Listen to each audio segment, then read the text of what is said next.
Yeah, good morning, Esther. Good morning, Florence, once again. Good morning, our valued listeners. I'm doing very well, thank you. Yes, good to know. All right, to be a part of the conversation this morning, we'd love to hear from you. Call us up on 07000 or 090 You can also send us a text or a WhatsApp message on 070 317 56537. And you can listen via the website at www.wfm917.com, and we're live on Facebook and YouTube at WFM917. So let's start off with this one. So this, you know, it's always like it's a norm these days to hear that people beat up their helps, their maids, or their nannies and stuff like that. But there are some cases where you just see, and you're just wondering, this person, how mean can you be?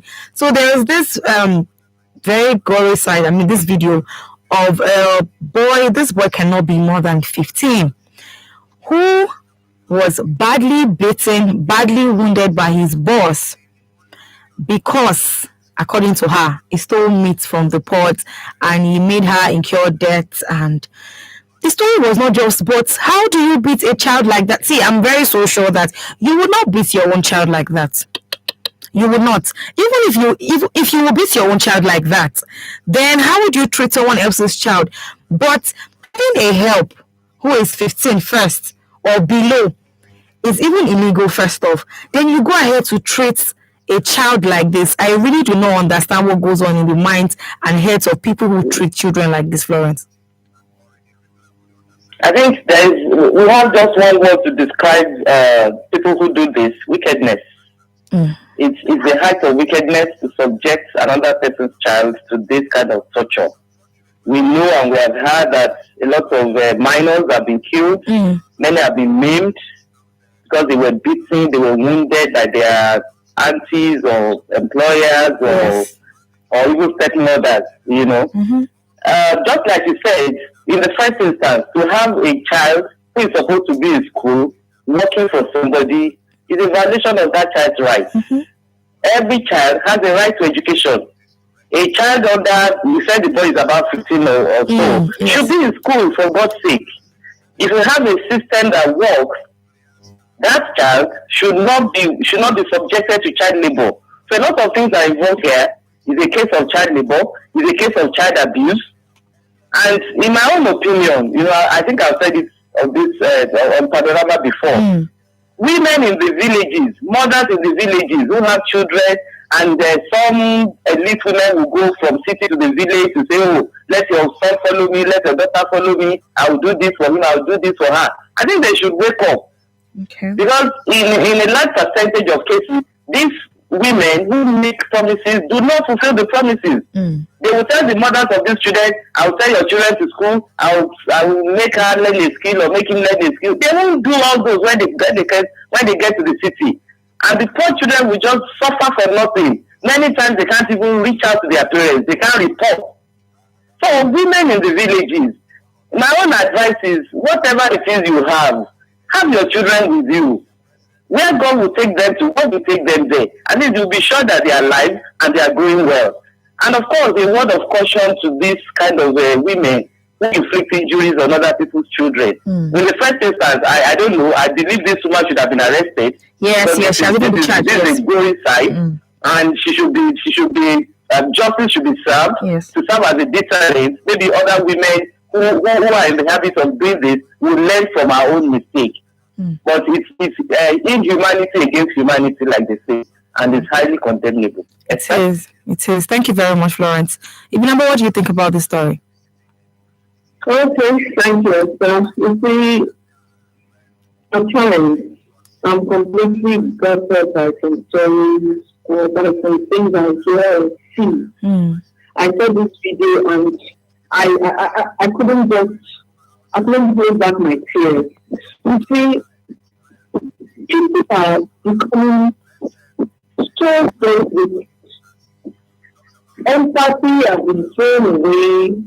We don't have feelings, no feelings anymore. We have become so selfish.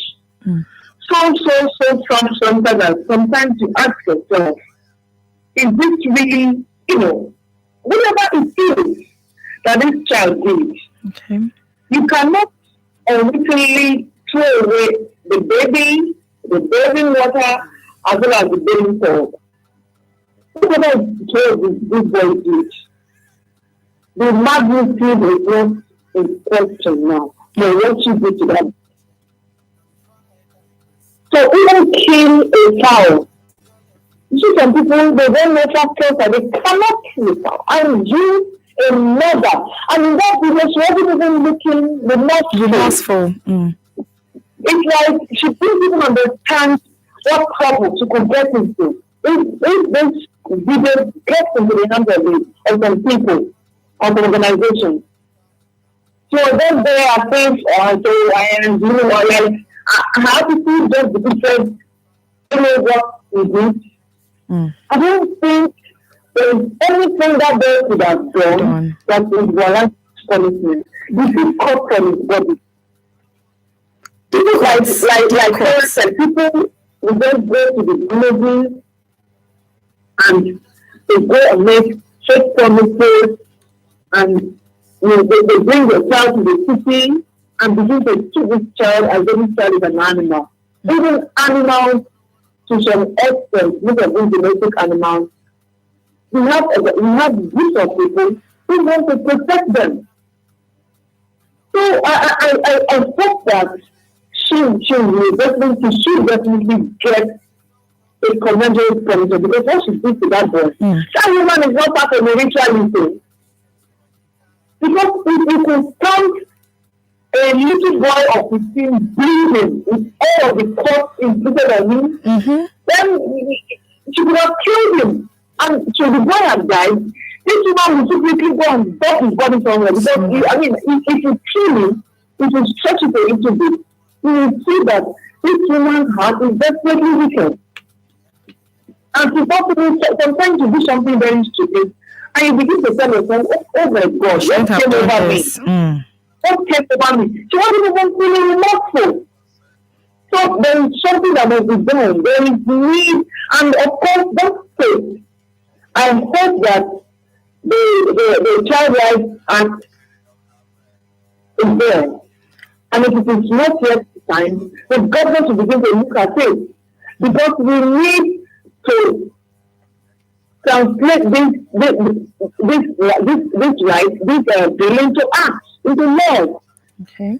And then we should begin to interpret this thing to people. We should understand that you cannot just keep a human being like this, irrespective of what. If it shall be something so terrible, handing over to the appropriate authority to know what to do. You don't take life into your hands. What is the height of wickedness?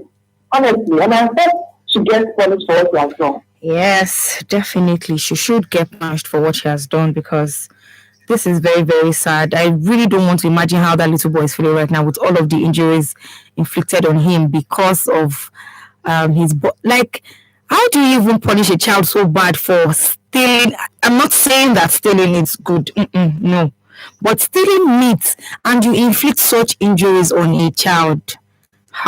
See, this life, it gets as it be, honestly. It gets as it be. Honestly, yes, I get that. It gets as it be. We are not in support of any iota of flagrant disregard to me. Yes. But, and parents, like Esther said, parents, stop being so gullible. I know that poverty is not easy to handle. And we are looking for help even from the wrong places. Yes. But let us begin to tell ourselves that is it not better to have your children with you and we struggle together than to spread them all over the place and end up in childbirth? Should begin to look at that. All right, thank you very much.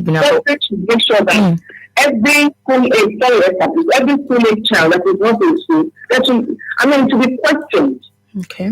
Thank you. Thank you very much, Ibinabo, for that.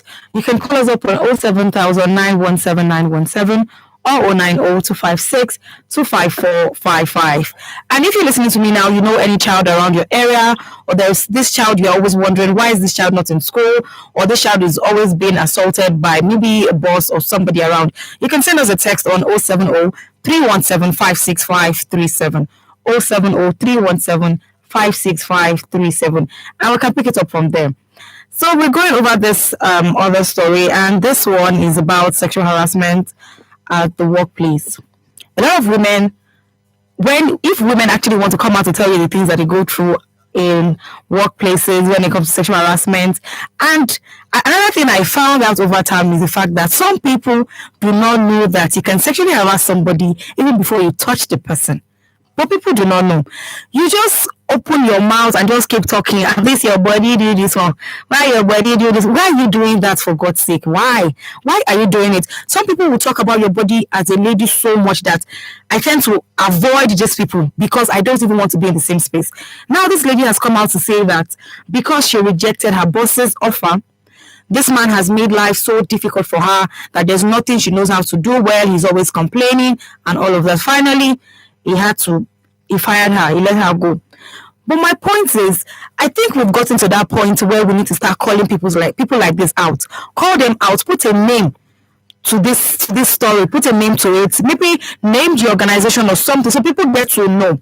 Because this whole culture of silence and we just come out to just say it and nobody knows who the person is, this person, you are just empowering the person to do more because you never can tell. It's possible this same person is doing it to another lady in that same office. And not everybody has the threshold or strength to come out and say, this person is doing this to me, or I cannot do this anymore. Why live in silence for so long, Florence? That's why I commend this lady. I commend her courage for refusing the advance in the first instance and for coming out. Because, you can imagine how many women would have succumbed to that kind of harassment because, I don't want to lose my job, I don't have any other means of livelihood. But she damned all that. And I know God will give her a better job for standing up for the right cause. And to their boss, he should be ashamed of himself because what we have read, in my opinion, is not love, it's just love. It would have been a different case if he's not married and he likes the lady and he approaches the lady and there is a consent, he will not be committing any crime if he's not married and the other girl too is not married and they both agree to have a relationship. But to fire her because she refused his advance, or to make life miserable for her at work, he should be ashamed of himself. And I'm just wondering, why do you like to take advantage of the other people? Because like boss today, you think somebody beneath you, you can just trample on him or her. And Esther, I hope you know that this is not just happening between the male bosses and female staff. We have it on the other side too. There are cases of young men being harassed by their female bosses, even though that is in the minority. Yeah, rare cases happen. And interestingly, we have that example in the Bible. Joseph in the Bible was a houseboy, and the Oga Madam was eyeing him. You understand? Yes. And Joseph had to flee. He fled the house. He was lied against and imprisoned. So it's not a new thing, but it's highly condemnable. So I also agree with you that this matter should be escalated. Let us know the company. Let us know the industry. I'm sure there are regulatory bodies. And if this boss is not the owner of the business, if he also has a boss, he should also be fired. Pardon? He should also be fired too. He should be fired. The owner of the business, if he's not the owner of the business, should come to the picture and sanction him. And even if he's the owner of the business, I'm sure he belongs to an organization, maybe society of, if it's an engineering company, for instance, maybe society of engineers, maybe NME, whatever it is, whatever the industry, we should escalate this matter. Because we keep filing it, sweeping it under the carpet, some other people will still engage in it. But if we make a scapegoat of somebody in a very, very remarkable way, then I'm sure over time, this very unacceptable practice will diminish. Yes, sir? All right, thank you very much, Florence. Ibn Abu, what do you think about this? Oh, we live in constant daily fear for every woman who works in any organization. Because you can't really, it's not always looking on the face of people that are going to harass the woman and all that. However, sometimes there's going to be a scapegoat, just like it was done with sexual grace and all that. if I'm addressing any woman, any lady out there who is probably undergoing such. If there's a way you can just have enough cogent evidence, I think somebody should be taught a lesson sometimes. Because you see, when you employ me as an organization, I want to believe that you feel there's something that can contribute to the growth of your organization. Mm-hmm. So if you feel I'm just a sex object, then you're not even responsible. You shouldn't even be running an organization in the first place. And also don't forget that we have a constitution. Mm-hmm. For the human rights are sacred and must be respected by everyone. In this case, her human rights are being trampled upon by her boss. And I'm so probably because of the way our judicial system is, she doesn't want to look at, taking any form of legal action. But you see, as much as we have in-court in our legal system, because it will definitely take the time it takes for justice to be served and all that. There are sections. I was trying to look at them, and I said that there are sections in human, the right to human, right to dignity of human person. Mm-hmm. Section 34. And the right to freedom from discrimination. Yes. Section 42. So, and we have the BAF Act. But the problem with a lot of women is when you now embark on this legal action, they will begin to play around with money. Maybe your boss has a lot of money, and you begin to, spray money here and there, and you end up not getting justice. So I pray and hope that there are other ways that our legal system could, really work well, so that people can demand for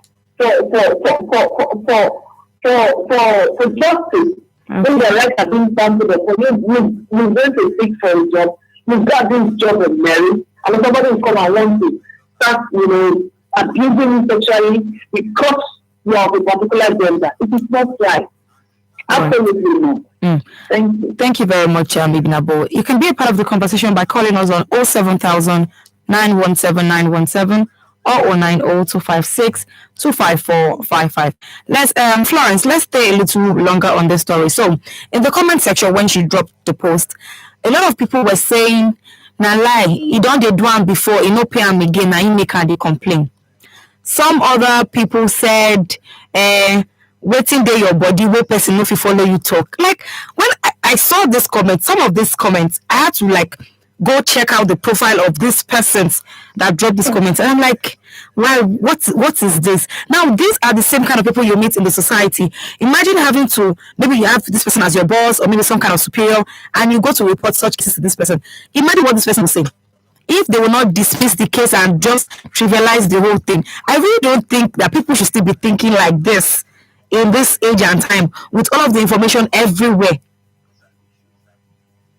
And so, yes, sir. Every organization, office, school, church, mosque, whatever it is you call it, is a mirror of the society. Our society is in trouble. You understand what I'm saying? I've watched videos where sometimes somebody visits a man in the office, maybe his friend, and a colleague comes in, a female colleague comes in, and it's the friend that will be giving the boss the idea that such a fine girl or that why not? You understand? Yes. Because many of us have warped minds. Many people are ill-advised. Although if they are so wrongly and you follow advice, you also you should take responsibility. But what I'm saying is these horrible ideas and mindsets have so much permeated our society that even what this guy has done, I'm sure some other people will rebuke her. Some other people will call her stupid. Some other girls will say, you're a stupid girl. You left your job for that. You understand? You have to start moving the tree. So our society, we have become so perverse, so corrupt in our thinking, in our actions, in our words, that it takes a very few people who know their onions to stand up for what is right. But my appeal this morning is, it doesn't matter how decayed we have become, it doesn't matter how horrible our society has become, you and I can make a difference. You and I can choose to be the difference. If you can be 1 out of 10 people that will have a different opinion, but if it's a just cause, like my pastor would say, the minority that is right will soon become the majority. The majority that is wrong will soon become the minority. It's a question of time. Okay. So you can be the voice of a lone ranger today. You can be the lonely voice in the wilderness, as they say, But over time, I'm sure this right thinking will begin to permeate the hearts of other people. All right, thank you very much, Florence. Yes, Ibn Abba, your contribution on this.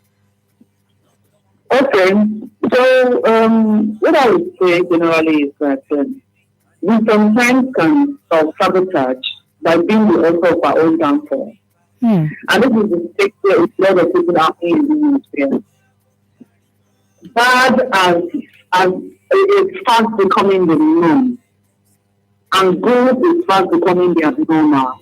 And that is a very dangerous state to be in, because we can see that the majority of the society encourages what is wrong. They go to tell you, how else do you want to survive? How else do you want to do this? But of the truth, who are you? What are you made of? Because when push comes to shove, your real person comes to the fore. So all those people saying, can you come? That is who they are. Some of them don't even believe that they can get anything and made. I remember when my daughter gained admission into the university. The first thing I was sent to engage a friend's younger sister. Okay. That my girl is in the school. She soon be in the hostel.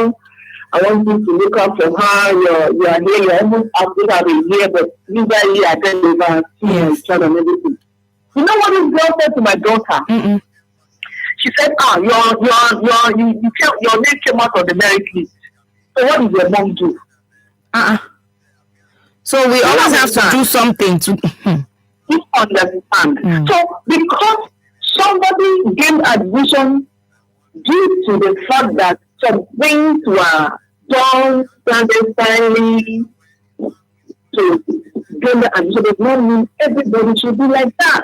So if such a young girl, an undergraduate, could have such a mindset, you can imagine what is going on in society. And like exactly said, it is the mirror.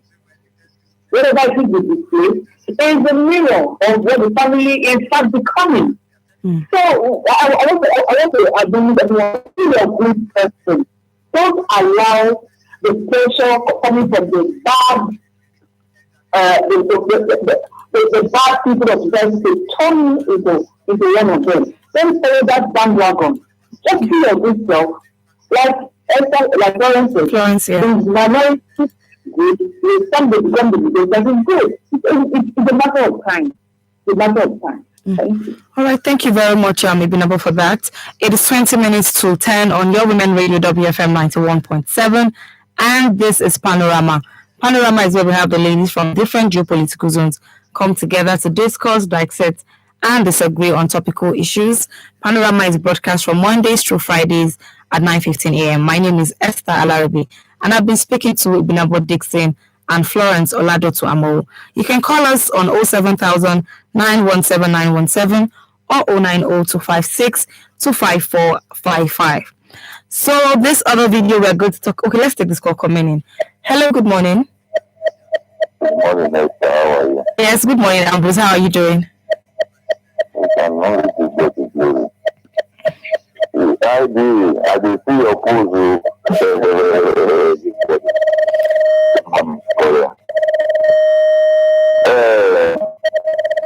There's this house this day from your station. I think the engineers need to work on it when you are looking for a call. Calls. Okay. I want to ask you a question. Okay. What will it cost you, I, and the whole Nigerian parents if we insist that our children to be right thing? What will it cost us? Anything? Okay. Why do we like cutting others? Why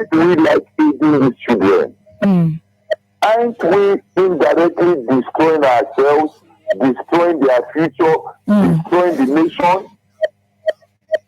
Because look at what Ibn Abu just said. When my child got admission, he got admission based on merit. Okay. And the funny thing is that as low as primary school, you are teaching a child how to cheat. Where is all this things? Look, Esther, let me just divert your attention a little bit. Recently, there is so much kidnap in my area. They are kidnapping teenagers anyhow now. And if you find out, most of these people are products of lack of home training. They have become big now. They don't have anything to do. And so they believe ritualism is the solution. They kidnap, they kill. This young boy, teenager, they kidnapped him under gunpoint. When he got there, he said they were killing people in his presence like this. But when he got to his son, the Ifa said, look, this young boy cannot be sacrificed. Return him back, or he will spoil our plans. All right, thank you very much, Ambrose. What is happening to us in this nation? Thank you so much, Ambrose. Well, yes, it is. Ibn Florence, that was Ambrose. And Ambrose is telling us the high rates of kidnapping and ritual killings in his area and why parents need to do a lot more in checking their children. We have another call coming in. Hello, good morning. Good morning, Queen Esther. Good morning, Grandma Laika. How are you? I'm fine. I'm fine, thank you. And everyone. Yes. And Sister Florence. Yes, they're doing great. Good morning, ma'am. Good morning, Grandma. Thank you. I used to have a classmate that is Florence. We call her Luxury Daddy. Luxury Daddy. Well done, no? Yes, thank you, Grandma. Thank you, ma'am. The other day I was talking about that evil has taken over most people all over the world. That woman that injured that boy like that, there is no empathy. I'm sure when she was doing it, she's like, I will kill this boy. I will kill this boy. So on YouTube, I saw a 9-year-old boy. The name is a Bangladesh boy, but they live in America now. His name is Bruno Isaac Barry. That Isaac, they gave him from Isaac Newton. At 9, he's already a professor in mathematics and science. So that boy wrote a book about love and empathy. That is what is killing the whole world. You can imagine a 9-year-old. Even that children, they don't know mathematics is because their teacher doesn't love and have no empathy. So we have to be careful. If Nagari and granite woman the top, slap her with your children. Yes. Killing, all this sexual harassment and all that. Like Sister Florence said, the minority will become the majority. If the few that are doing good, very soon it will become the majority by the grace of God. It's so disheartening, it's so sickening. And somebody asked a question, how did we get here? How did we get here? All right, thank you very much, Grandma. And you are sick. God heal Nigeria. Thank you so much, Grandma. Do have a great day. Grandma said it. I beg women, parents, that Gary where you get, pack your children together. Mona did the same place, drink come. There's the way they say this thing that Gary where you see drink, you better pass fried rice where you won't go enter more to go chop. Not true, because this kind of thing, you know the way you're picking day. You go just think, what they do and this one. There's a way you would treat your own child. You won't feel so much of what did I do, but if another person treats that child the same way, see, you will not be able to forgive yourself for not being there at that point to help that child. You won't be able to forgive yourself. Exactly. So parents, we need to do a lot more. Parents need to do a lot more. All right, so let's wrap up with this one. And this one is this lecturer, another lecturer again.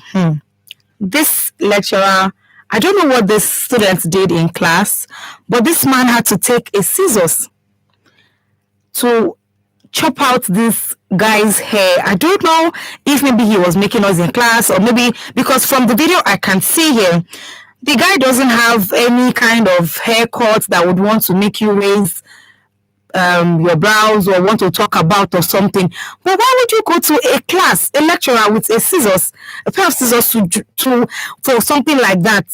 Was it something he had pre-planned or something? But how would you embarrass such an adult like that in class?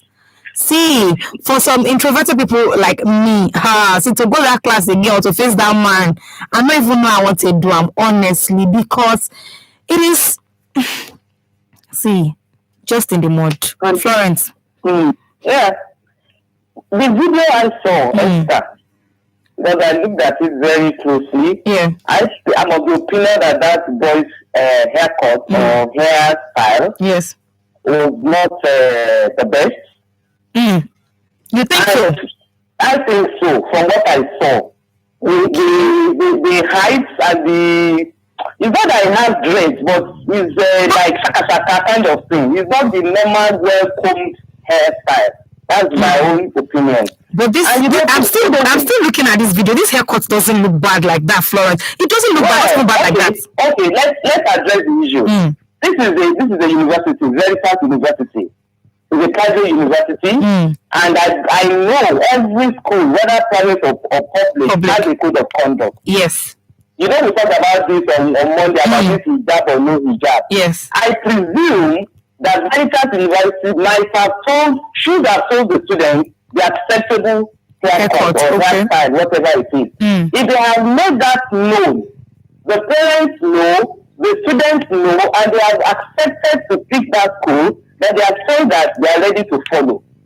You understand? Okay. And I know that, these days, if you don't do something drastic, the way our youth dress, you hardly can differentiate between. People say that the way you dress is the way you will be addressed. Yes. When you don't dress decently, you can be mistaken for who you are not. If a lady dresses indecently and she's mistaken for a sex worker, she shouldn't blame anybody. So because of that, I think to create some sanity, some schools have gone ahead to establish certain code of conduct, especially in the area of dressing. For instance, if your child will go to Bangkok University, you have a daughter who wants to go to Bangkok University, you have a list of requirements. What skirt is acceptable, the length, it must be below the knee, there must not be a sleeve, the glass must be this, the glass must be that. And if you don't want that, then don't go there. If you go there, then you are ready to follow. Okay. You understand? The other day I saw something from Covenant University. A young man was defending his final year project. The lecturers, they had sat the way they normally listen to project defense. Yes. And this boy came in, he didn't shave. And this, I think it was supervisor of the HOD, told them that defense will not take place that day. That the guy had to go back and shave. Okay. So for me, if schools have to put this in place to ensure some measure of sanity, I support it. It takes a community to raise a child.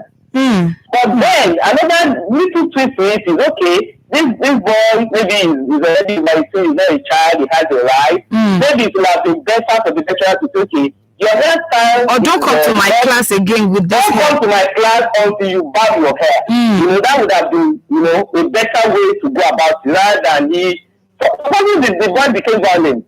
What would the lecturer say? Like we said it on Monday, even about said it emphatically that somebody phone rang, which was bad. Yes. The lecturer flagged the phone, which was worse. You understand? Yeah. So the lecturer shouldn't have gone ahead to practically become a barber. He's not employed to be a barber. He's employed to be a lecturer. If we have to do something, we have to do it to ensure sanity in the lives of our children. All right. Thank you. Thank you very much, Florence. Yes, we've been able to wrap up with what do you think about the story? Okay.